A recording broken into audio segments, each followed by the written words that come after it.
Hello hello hello. चलिए, let's start the second important topic, subject verb agreement. ठीक है, हमने नाउन प्रोनाउन अग्रीमेंट कर लिया है, जिसको हम शॉर्ट फॉर्म में एनपीए कहते हैं। और एरर डिटेक्शन में बहुत इंपॉर्टेंट पार्ट है उसका। देखिए, एरर डिटेक्शन, कोई भी आप कॉम्पिटिटिव एग्जाम की प्रिपरेशन कर रहे हैं ना, तो आप एरर डिटेक्शन से नहीं बच सकते। वेदर इट्स एनडीए, सीडीएस, कोई भी एग्जाम हो, उसमें है। यूपीएससी, कोई भी एग्जाम का अगर इंग्लिश का पेपर है उसमें, तो उसमें एरर डिटेक्शन आएगा। कैट, क्लैट, सब में, राइट। अभी एरर कौन सी एरर होगी? एरर के कुछ 8-9 फॉर्मेट्स हैं। उसमें से पहला फॉर्मेट, जो पहला टाइप हो सकता है, जो एरर हो सकती है, वो हो सकती है नाउन प्रोनाउन की एरर। तो उसके लिए हमने क्या पढ़ लिया? Noun pronoun agreement, which is known as NPA. दूसरी एरर क्या हो सकती है? हो सकता है वर्ब गलत लगा हो सेंटेंस में, उसके लिए हम आज पढ़ेंगे सब्जेक्ट वर्ब अग्रीमेंट, और बाकी हम कॉन्सिक्वेंटली एक एक करके पढ़ते जाएंगे। चलिए, so today we'll talk about subject verb agreement. नाम सजेस्ट कर रहा है कि subject and verb must agree. Rather verb को सब्जेक्ट के साथ अग्री करना चाहिए in terms of number. So when I say number in English, it means singular and plural. Yes, तो जब मैं कहूंगी कि सब्जेक्ट वर्ब अग्रीमेंट में सब्जेक्ट को और वर्ब को नंबर में अग्री करना चाहिए, यानी कि सिंगुलर और प्लूरल के हिसाब से लगना चाहिए, that means a singular subject will take up a singular verb, right, and a plural subject will take up a plural verb. आपको पता है, you know this, don't you? अभी देखिए, तो subject must agree with verb in number. देखिए ना sentences, she are, ओहो, what is structurally wrong in this? Ma'am she are थोड़ी होता है, आर नहीं होता मैम, इज होता है। आपको भूल गई होंगी आपने गलत लिख दिया सारे सेंटेंसेस। मैम, मेरे फ्रेंड्स हैं, ज्यादा हैं, प्लूरल हैं। मेरे पास एक ही कार है मैम जो लाल है। ठीक है, अभी now see, you were able to identify the error in these sentences because these are very common sentences. ये बहुत कॉमन सेंटेंसेस हैं, इनको आप डे टू डे यूज करते हैं। आपको पता है, शी के बाद ना आपकी जबान पर इज ही आता है, there is no are after she. मतलब मुझे नहीं लगता कि आपने कभी भी शी के साथ आर लगाया होगा, because this is something that you know, they are. पर हो सकता है कई लोग माई फ्रेंड्स के बाद आर न लगाते हो। तो जैसे ही थोड़ा सा टेक्निकल हो जाता है, थोड़े से ज़्यादा चीज़ें इन्वॉल्व हो जाती हैं, हमारा वर्ब गड़बड़ा जाता है। So for that we need to understand this. हमको करना क्या है? कुछ नहीं, जो भी सेंटेंस आपको मिलेगा, आप उस सेंटेंस में सबसे पहले you have to figure out what is your subject in terms of number, singular है या फिर प्लूरल है। कुछ नहीं करना आपको। हाउएवर बिग द सेंटेंसेस, चाहे इतना बड़ा सेंटेंस हो, आप सबसे पहले उसको उसमें क्या ढूंढोगे? जाके सब्जेक्ट को। सबसे पहला एरर डिटेक्शन का सबसे पहला चीज ही है सब्जेक्ट। सब्जेक्ट को ढूंढो, सब्जेक्ट को समझो कि वो सिंगुलर है या प्लूरल। एक बार सब्जेक्ट की सिंगुलैरिटी प्लूरलिटी क्लियर हो जाएगी, फिर यहां से आपके लिए प्रोनाउन लगाना भी इजी हो जाएगा और फिर वर्ब लगाना भी इजी हो जाएगा। आपको पता है, दोनों चीजें ही इस बात पे डिपेंड करती हैं कि सब्जेक्ट क्या है। If subject is singular, pronoun is singular. If subject is singular, verb is singular, right. चलो, अब इस रूल को बाइफरकेट करते हैं और पढ़ते हैं स्टेप बाय स्टेप में। ठीक है, पहला देखते हैं 1+1 रूल। ना, 1 और 1 11 होते हैं, 1 और 1 11। तो 11 कैसा टर्म है? प्लूरल है या सिंगुलर है? हाँ बोले मैम प्लूरल है। It is indeed plural, am I right? तो बस, अगर प्लूरल है तो it will take up a plural verb.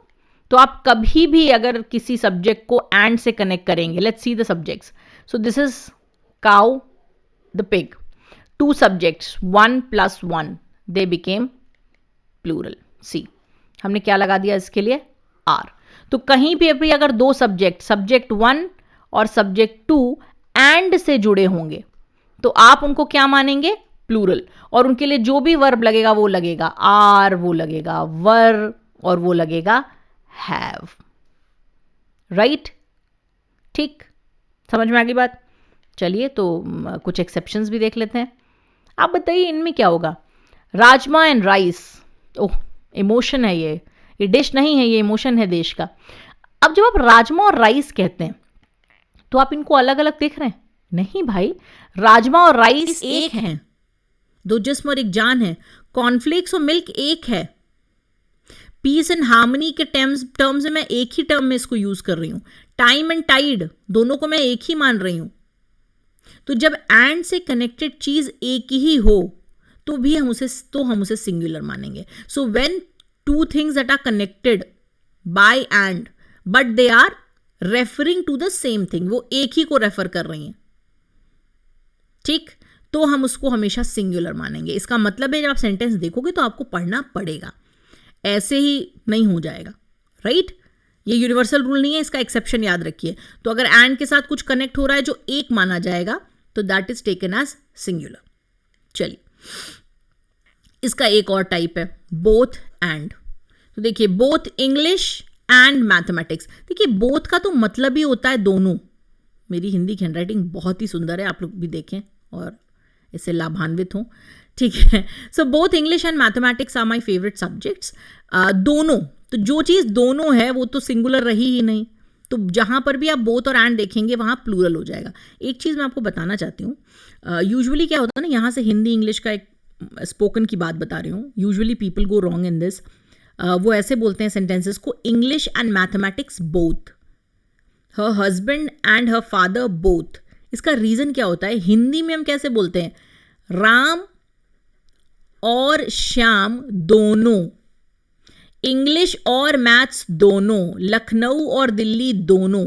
तो क्या होता है, हिंदी में दोनों बाद में आता है, तो जब ये इंग्लिश में लोग ट्रांसलेट करते हैं तो इसको ऐसे ही ट्रांसलेट करते हैं, लखनऊ एंड मुंबई बोथ। तो प्लीज़ ये ध्यान रखिए कि ट्रांसलेशन हर बार सही नहीं होता है, ट्रांसलेशन से इंग्लिश नहीं बोली जा सकती है, इंग्लिश में थोड़ा थोड़ा रूल आता है तो ही आप सही बोल सकते हैं, ठीक है। सो बोथ, बोथ पहले आएगा, ठीक, बोथ लग गया, प्लूरल लग गया, दैट्स इट। इसका कोई एक्सेप्शन नहीं, क्योंकि बोथ का मतलब ही दोनों होता है, ये कभी सिंगुलर नहीं हो सकता, राइट। चलिए आगे बढ़ जाते हैं। सबसे इंपॉर्टेंट, मतलब अगर सब्जेक्ट वर्ब एग्रीमेंट में या रिडक्शन में कोई चीज है जो इंपॉर्टेंट है वो है प्रेपोजिशंस, ठीक है। अभी जहां पर भी अपने को प्रेपोजिशन दिखी ना उसको हंट कर दो। हंट करने का क्या मतलब है, हैया, kill. So you have to kill the preposition. So when I say kill the preposition I will explain it what I mean. अब देखो, जैसे प्रेपोजिशंस हैं along with, besides, together, as well as, so many. ठीक, मैं easy prepositions पर भी आऊंगी, of, with, वो भी आऊंगी, डोंट वरी। अब देखो, Sachin along with Sehwag is a good player. तो ये सेंटेंस सही है कि गलत है, आप बताओ एरर में। अब यूजुअली हमारी हिंदी वाली बुद्धि चलती है, हम बोलते हैं सचिन सहवाग के साथ, तो अगर साथ है तो दोनों हो गए, फिर तो आर होना चाहिए, बट नहीं। आप जैसे ही प्रेपोजिशन देखोगे you will kill the preposition, kill the preposition, इसका कोई मतलब नहीं रह जाता है। आपके लिए सब्जेक्ट इज ओनली सचिन, और आप जो भी वर्ब लगाओगे, जो भी प्रोनाउन यहां लगेगा, वर्ब और प्रोनाउन दोनों को आप साथ में देखते हुए चलेंगे, बिकॉज मैंने नाउन प्रोनाउन पढ़ा दिया।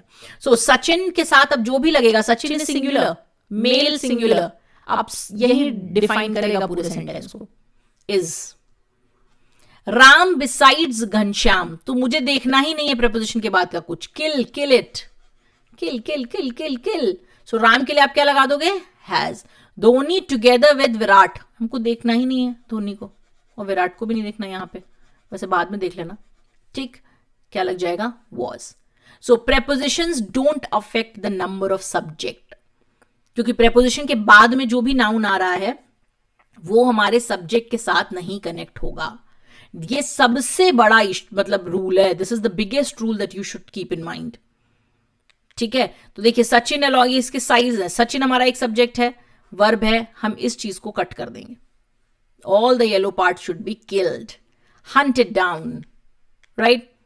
चलो, जब प्रेपोजिशन को मैंने कहा इग्नोर करो, तो अगर प्रेपोजिशनल फ्रेज आ रहा है उसको भी इग्नोर कर दो। मान लो, चलो let's see the sentence, suppose okay, the colours of the rainbow are is. मैंने क्या कहा था, प्रेपोजिशन हो या प्रेपोजिशनल फ्रेज हो। अब ये प्रेपोजिशनल फ्रेज है, हटा दो ना, हमको नहीं देखना प्रेपोजिशन भाई, हमको प्रेपोजिशन के बाद से जो भी नाउन उसके बाद तक आता है तो कट कर देना है। मेरे लिए सब्जेक्ट क्या बनेगा, कलर्स, तो मैं क्या लगाऊंगी इसके लिए, are. The captain accompanied by his friends, अरे मेरे को दिख ही नहीं रहा, एकम्पनीड बाय हिज फ्रेंड्स, ये सब मेरे को दिख ही नहीं रहा। मेरे लिए सब्जेक्ट क्या बना, कैप्टन, कैप्टन के लिए मैंने क्या लगा दिया, इज। ठीक, अभी यूजुअली क्या होता है ये भी सुनो आप। हम सेंटेंस देखते हैं the colours of the rainbow. So when I see the subject the colours of the rainbow, what clicks in my mind is कि रेनबो सब्जेक्ट है, क्योंकि रेनबो लास्ट में आ रहा है। The captain accompanied bye his friends, तो मेरे को क्या दिखा, फ्रेंड्स।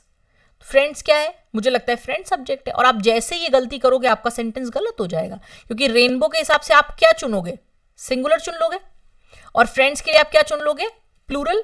वेयर एज सही आंसर्स क्या है, यहां पर कलर्स के लिए लगेगा और यहां पर कैप्टन के लिए लगेगा। Got it? प्लीज इसको ध्यान रखिएगा, ये सबसे इंपॉर्टेंट कॉन्सेप्ट है पूरा noun pronoun agreement, subject verb agreement में, सब में। ठीक, चलिए, एक रूल होता है और का। आप मुझे बताइए, अगर सेंटेंस है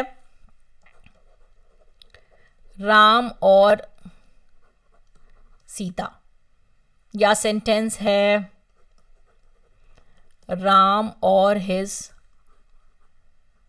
फ्रेंड्स, बताइए कौन सी चीज आपके लिए सब्जेक्ट होगी?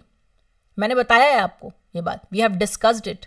तो अभी कभी भी दिक्कत हो ना, दो सब्जेक्ट हो, किसी भी चीज से कनेक्टेड हो, राइट, एंड वाला कॉन्सेप्ट छोड़ देना, प्रेपोजिशन छोड़ देना।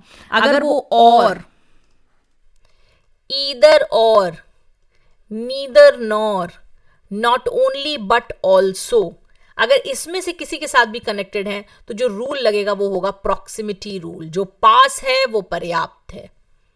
पास मतलब ये पास है, वर्ब तो इसके हिसाब से लगेगा, यहां पे ये पास होगा ना वर्ब के, दो सब्जेक्ट में से। सो बाद वाला विल डिसाइड एवरीथिंग, समझे आप, बाद वाला विल डिसाइड एवरीथिंग। चलिए, सो आस्था और हर सिस्टर, हमको दिखा ही नहीं रहा कुछ, मेरे को दिखा और है तो अच्छा मैं से लगाऊंगी सिस्टर। सिस्टर के लिए हम क्या लगा देंगे, इज। वैसे यहां आस्था के लिए भी इज लगता तो कोई दिक्कत नहीं होती, सिमिलर ही है। माई बुक्स और डायरी, तो मेरे लिए सब्जेक्ट क्या बनेगा, डायरी, इज। माई डायरी और माई बुक्स, तो मेरे लिए सब्जेक्ट क्या बनेगा, माई बुक्स। तो यहां क्या लगाएंगे हम, are. So remember, proximity rule में प्रॉक्सिमिटी डिटरमाइंस द नंबर। जो पास है वहीं पर्याप्त है, वहीं डिसाइड करेगा, पहले वाले से अपने को मतलब नहीं है। बहुत इंपॉर्टेंट रूल है, बहुत ध्यान से समझिए, फिर से सुनिएगा, ठीक है। So the verb agrees with the part nearer to it, जो पास में है उसी से अग्री करता है, उसी के हिसाब से एक्ट करता है। ठीक, चलिए, तो ये हम कर चुके हैं, आगे बढ़ते हैं। प्रॉक्सिमिटी रूल सेम फॉलो होगा यहाँ पे, either or, neither nor, not only but also में। कुछ एग्जाम्पल्स देख लेते हैं। सो ईदर द मैन और हिज रिलेटिव्स, सेंटेंस क्लियर है, मैन और रिलेटिव, दो सब्जेक्ट है मेरे पास, आप बताओ कौन सब्जेक्ट है, relatives. Neither the twins nor Richa, subject कौन है मेरे लिए, Richa. Not only milk but also eggs, subject कौन है, एग्स। तो यहां पे क्या आया, प्लूरल, सिंगुलर, प्लूरल। देखते हैं इसके आंसर्स क्या हैं। Oh, we got it right, no, is, are. ठीक है, सो प्रॉक्सिमिटी रूल लगेगा, or, either or, neither nor, not only but also. ठीक, चलिए आगे बढ़ते हैं। कलेक्टिव रूल, हम लोग ये पहले भी पढ़ चुके हैं एनपीए में कि कलेक्टिव दो तरह का होगा, सिंगुलर और प्लूरल। सो जो प्लूरल है वो तो प्लूरल है ही इवेंचुअली, इसमें हम कुछ नहीं कर सकते। सिंगुलर में मेरे पास एक क्लॉज और आ जाती है, और वो क्लॉज क्या है कि जब हम पूरे कलेक्टिव नाउन को एज वन ट्रीट करते हैं, एज वन यूनिट, जब वो एक हैं, यूनाइटेड हैं, ठीक है, उनके अंदर अग्रीमेंट है, तब हम उनको सिंगुलर मानते हैं। देखिए, वर्डिक्ट दे रही है जूरी तो एक ही वर्डिक्ट देगी, सारे लोग सहमत होंगे उससे। टीम खेल रही है, एक साथ खेल रही है पूरी टीम है। कमिटी को रिपोर्ट सबमिट करनी है तो एक ही रिपोर्ट सबमिट करनी है, ठीक है, सिंगुलर। पर अगर यहां पर डिसएग्रीमेंट है, या आप उस पर्टिकुलर कलेक्टिव नाउन के इंडिविजुअल्स को एड्रेस कर रहे हैं, जितने भी उसमें हैं, तो वो प्लूरल हो जाएगा, ठीक है। So when you are referring to the individuals or the things which are there in the collective noun as a matter of fact, तो आप उन्हें प्लूरल ट्रीट करोगे। देखो, आर, आर, वर। क्यों? ज्यूरी अगर अपनी सीट लेगी तो सपोज मेरे पास ये जजेस हैं, तो इतने जजेस को इतना सीट ही लगेगा ना कि सारे जजेस जो है उठ के जाएंगे, एक ही सीट पे बैठ जाएंगे। 5 जजेस को कितना सीट लगेगा? 5 लगेगा। अब अगर टीम बहस कर रही है नए कैप्टन के लिए, तो जैसे ही टीम में बहस स्टार्ट हो गई तो इसका मतलब है कम से कम 2 ऑप्शंस तो होंगे, ज्यादा से ज्यादा कितने भी हो सकते हैं। Now they are not one, now they are not united, answer is plural. Now the committee were not in agreement on the action to be taken. तो कमिटी अगर अग्रीमेंट पे नहीं है, डिसअग्रीमेंट में है, असहमति में है, तो मतलब अब कमिटी एक कहां रही? अब तो उसके अंदर कम से कम 2 विचार है। You getting my point? So collective noun के केस में you have to be very very particular. If they are acting as one unit, तो one मतलब singular. If they are acting as individuals, then it is plural. Alright? चलो, तो ये सामने लिखा हुआ है ताकि आपको समझ में आए कि देखिए यहां पे एक ही वर्डिक्ट है, यहां पे अपनी सीट्स ले रहे हैं, यहां पे प्रैक्टिस कर रही है तो कोई दिक्कत ही नहीं है, एक साथ मिलकर प्रैक्टिस कर रहे हैं। यहां क्योंकि बहस कर रहे हैं, बहस का मतलब है कि अब एक नहीं रहे वो, ठीक है। कमिटी यहां पर रिपोर्ट सबमिट करेगी तो एक ही रिपोर्ट सबमिट करेगी, लेकिन उनमें सहमति नहीं है, तो इसका मतलब वो प्लूरल हो गया, राइट। चलिए, इनडेफिनेट प्रोनाउंस, इनके साथ कैसा वर्ब लगना चाहिए? तो याद रखो ये हमेशा क्या है? सिंगुलर, हमेशा हमेशा। अगर इधर अकेला इंडेफिनेट प्रोनाउन होता है, ये भी देख लो, आप बोलोगे ना इधर और तो उधर आप पढ़ा रहे थे, तो इधर जब अकेला होता है, either of the girls, either of the subject, either of the cities, neither of the gems, ठीक है जी। तो अगर ये सारे वर्ड्स आते हैं ये हमेशा सिंगुलर होंगे। यहां पर मैं आपको एक बात बताती हूं, मतलब ऑलवेज समझ लीजिएगा, ये ऑलवेज वाली कहानी है। हम लोग बहुत गलत करते हैं, ईच, एवरी, हम एवरीबडी या एवरीवन जैसे ही देखते हैं हमको लगता है ये तो सबकी बात हो रही है, तो सब तो प्लूरल हो गया। नहीं, you getting a point. So one तो खैर वन ही है, कोई दिक्कत नहीं है। Everyone is present, everyone is eating, everyone is busy in their life, nobody knows, देखो वर्ब में एस लग गया मतलब सिंगुलर है। So nobody knows the trouble I have seen, neither is required to clear his or her dues। ठीक, singular है। और देखिए मैं यहां पे आपको नाउन प्रोनाउन एग्रीमेंट का भी थोड़ा सा वो कर दे रही हूं कि ये सारे जो भी इंडेफिनेट प्रोनाउन थे सिंगुलर होते हैं और इनके साथ दोनों वो लगते हैं, यानी हिज स्लैश हर, ठीक है। चलिए, बट अब मान लीजिए कुछ एक टेस्ट ले लेते हैं आपका छोटा सा। ईच ऑफ दीज फ्रूट्स, तो आप बोलेंगे ईच तो यहां है, सिंगुलर होता है, मेरे को आपने बताया अभी, बट यहां तो फ्रूट्स है प्लूरल, प्लांट्स प्लूरल, चलो ऑफिस तो सिंगुलर होता है, मैनेजर्स प्लूरल, तो अभी ये तो प्लूरल हो गया। बट नहीं, आपने क्या देखा? प्रेपोजिशन, कट कर दो, प्रेपोजिशन के आगे वाला नाउन देखना ही नहीं है मुझे। Anything that is connected, anything that is connected with the subject through preposition, मेरे को काट देना है वो, straight cut cut cut cut cut. आप बताइए, each is, everyone is, one is. You are getting my point? Are you getting what I am saying? आप समझ पा रहे हो ना? तो ये ईच ऑफ द फ्रूट्स हमको नहीं चाहिए, ईच ऑफ द प्लांट्स हमको नहीं चाहिए, इन द ऑफिस तो खैर कोई दिक्कत नहीं है, ऑफ द मैनेजर्स हमको नहीं चाहिए। तो कभी भी कंफ्यूज मत होइए, मैंने आपको बताया कि भाई इंडेफिनिट प्रोनाउन हमेशा सिंगुलर होंगे। अब उसके बाद में जो भी कुछ आए आप देखो ही मत। Neither of the girls is thief, either of the boys is writing, ठीक है। तो ये ध्यान रखिएगा ये सारे सिंगुलर होते हैं, however wrong it sounds to you but they are singular, ठीक। चलिए, अच्छा इनको बताइए, बोथ दोनों, फ्यू थोड़े, मैनी कई, अदर्स सेवरल कई, तो ये क्या होंगे, सिंगुलर या प्लूरल? ये हमेशा प्लूरल होंगे, ऑलवेज। इनका इनमें कोई कंफ्यूजन नहीं होना चाहिए आपको। रीजन, ये तो है ही ज्यादा के लिए, ये एक से ज्यादा को ही रेफर करते हैं हमेशा। Am I right? So they are always plural. कुछ एग्जाम्पल्स देख लेते हैं। फ्यू के बाद आप स्टूडेंट कभी नहीं लगाते हो, सेंटेंस है फ्यू स्टूडेंट्स ही आता है तो फिर आर हो जाएगा। मेनी स्कूल्स, सेवरल डॉक्टर्स, तो इनके बाद हमेशा देखिए आप प्लूरल ही आएगा, तो फिर वर्ब भी प्लूरल आएगा। ये पूरे प्लूरल वर्ड्स हैं, हमेशा हमेशा, एक्सेप्शन नहीं है इनका कोई, ठीक। अच्छा, what about here and there? हमने ये 2 वर्ड्स भी सुने हैं ना, आपने कहानी सुनी है ना, एक राजा था, एक राजा था, तो उसको हम कैसे बोलते हैं? There was a king. बहुत समस्याएं हैं, देर आर मेनी प्रॉब्लम्स। तो मतलब हेयर और देयर में जो सब्जेक्ट ये जो बाद में आता है ना, उसके हिसाब से डिसाइड करते हैं। क्योंकि हेयर और देयर के केस में ना देखिए एक एक्सेप्शन है कि हेयर के बाद आती है वर्ब ऑक्सिलरी और फिर यहां पर आता है सब्जेक्ट। तो यूजुअली आपको पता है कि आप सब्जेक्ट के बाद में वर्ब लगाते हो ना, he is going, they are eating. यहां पे आप हेयर के बाद लगाओगे, यहां पे सब्जेक्ट के पहले वर्ब लग रहा है और ये स्टेटमेंट ही है। So here is my plan, here are my plans, there is a problem, there are problems, there was a king, एक राजा था, कई राजा थे, there were kings, there were kings. All right, तो आई होप आपको एक क्लैरिटी आई होगी कि हेयर एंड देयर के केस में ये डिसाइड करेगा, आई होप। ठीक है, so now let's end it, and the crux of this entire subject verb agreement is you have to focus on finding the singularity and plurality of the subject. आपको सबसे पहले तो subject देखना है। Subject देखना भी अपने आप में बड़ी चीज है।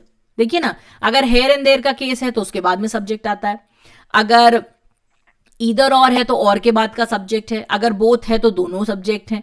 तो आप सबसे पहले सब्जेक्ट देखो, फिर देखो कि सब्जेक्ट इज सिंगुलर और plural, and the moment you guess this, use the verb accordingly. All right, है ना?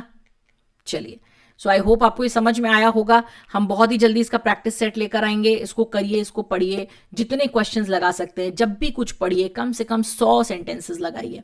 कोई प्रॉब्लम हो मुझे डीएम करिए, आप इंस्टाग्राम पे मुझे फॉलो कर सकते हैं, अच्छा लगे तो आप यहाँ भी मुझे फॉलो कर सकते हैं। Thank you so much, have a nice day, enjoy और पढ़ते रहो अच्छे से।